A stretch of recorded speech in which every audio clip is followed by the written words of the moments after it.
Hey storytellers, welcome back! Okay, big news. You already know I've been getting ready to share my story at the Storytelling Festival. But I just found out I'm going to be reading it on the main stage. That means I won't just be telling my story to a few friends and small groups. I'll be in front of a large audience. First, I'll have to introduce myself and my story. I'll need to explain what kind of story it is, where the idea came from, and a little bit about what makes it a traditional tale. Then, I'll actually read the story aloud. Oh, I'm so excited and a little nervous. But come on, you can help me get ready.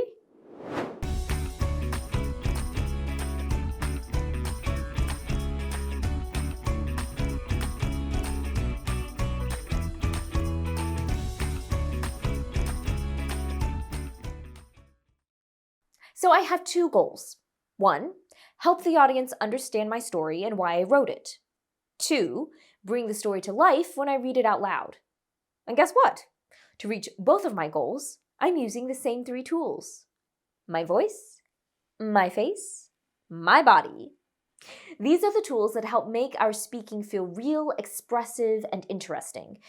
And you don't have to use these tools in big or dramatic ways. Just using your voice, face, and body in a way that fits you can make a huge difference. Public speaking and storytelling are skills that you get better at just by doing them. And you don't need a big audience to practice. Try things out with a friend, a family member, or even on your own. You might find yourself talking to a mirror or saying lines aloud in your room to a stuffed animal, and that's great. Now, for some people, public speaking is super exciting and easy. And for other people, like me, it can make us feel shy or anxious. This might feel like a big deal, but this doesn't have to stop you from public speaking. So whether you feel excited and ready to dive in or a little bit unsure, these strategies and skills we work on today will help you feel confident to share your ideas. Ready? Okay, let's walk through how we can use our voice, face, and body, starting with the intro to our story. Here's what I was thinking of saying to introduce my story at the festival. Take a moment to pause and read what I've come up with.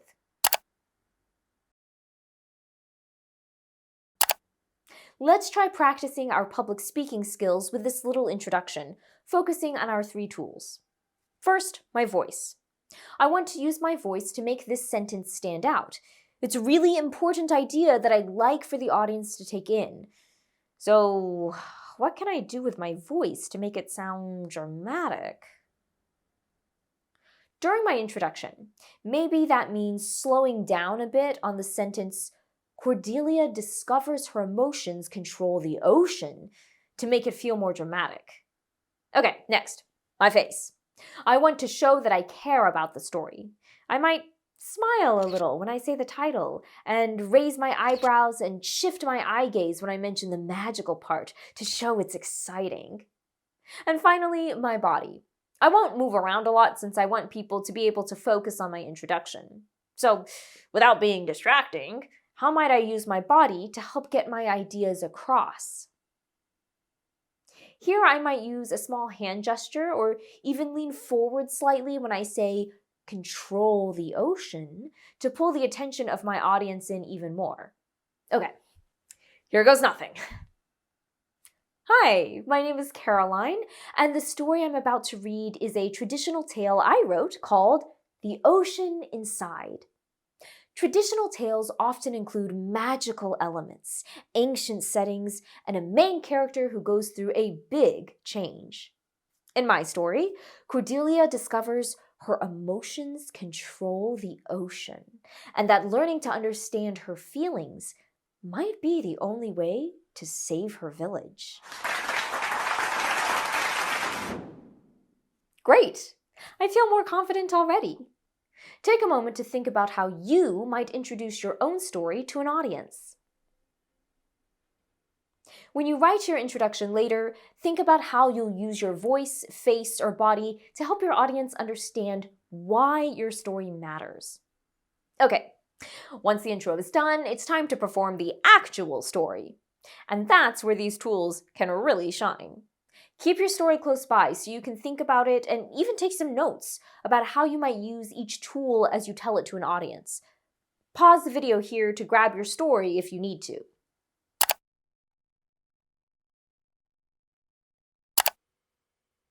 Let's start with voice. Everyone's voice sounds unique.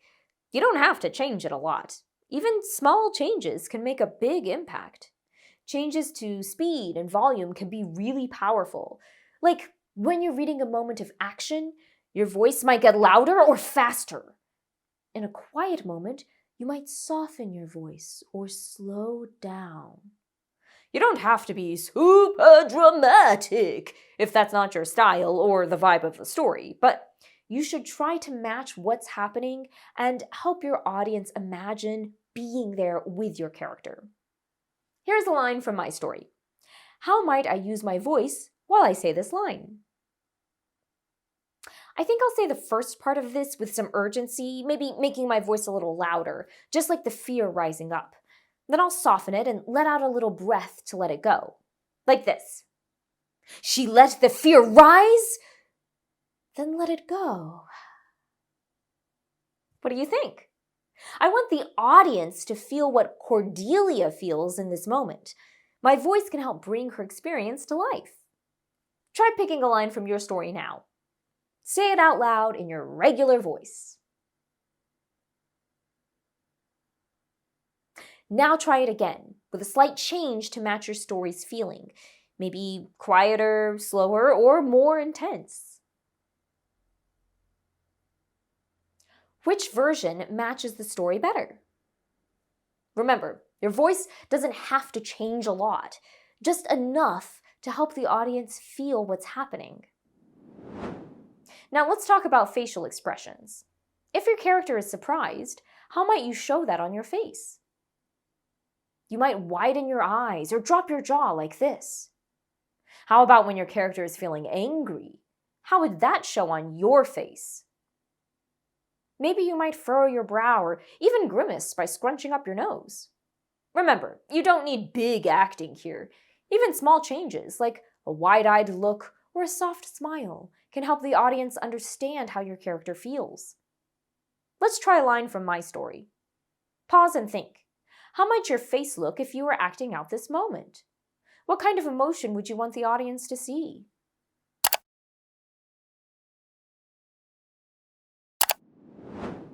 Here's how I might try it.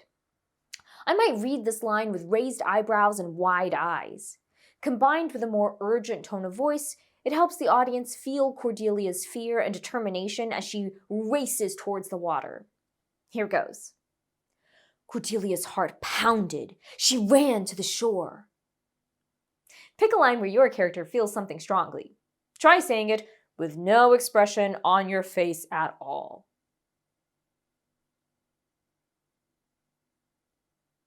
Now try it again, while showing the emotion with your face.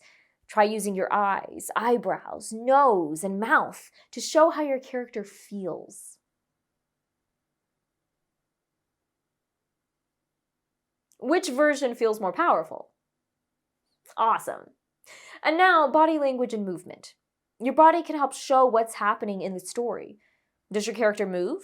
Reach for something? Step back? You don't need to act out the whole scene, but even a small movement, like a hand gesture or leaning forward, can really help. When I read this line, I might lift my hands a little to show the rising waves, or shift my body to one side like I'm bracing against the storm. The wind howled, and the ocean rose behind her.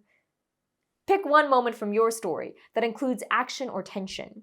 Try adding just one small movement as you say it out loud. Remember, your movements can be big or small. And if moving a lot doesn't feel natural or is tricky for you, that's totally okay. Make choices that feel right to you. Okay, I'm feeling ready. How about you? Whether you're explaining your story or telling it out loud, your voice, face, and body are the tools that help your audience connect. And just like writing, these skills grow with practice. So, try things out. Talk to yourself, perform in front of a mirror or your favorite stuffed animal, or share a short piece of your story with someone you trust. You've created something amazing, and now you're learning how to share it with power and confidence. Keep practicing, storytellers, and I'll see you next time at the festival!